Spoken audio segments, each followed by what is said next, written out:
ဒီဘက်နဲ့မဖြန်းနဲ့လို့ပြောနေဒီဘက်နဲ့မဖြန်းနဲ့ဟာဒီကလေးဘာသာမဟာပဲတန်နေတော့လေ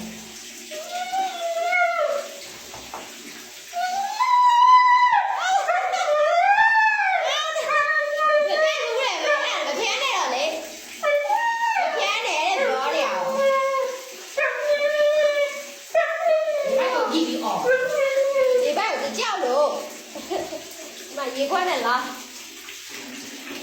ဟုတ်တယ်တက်ရုပ်လေးရ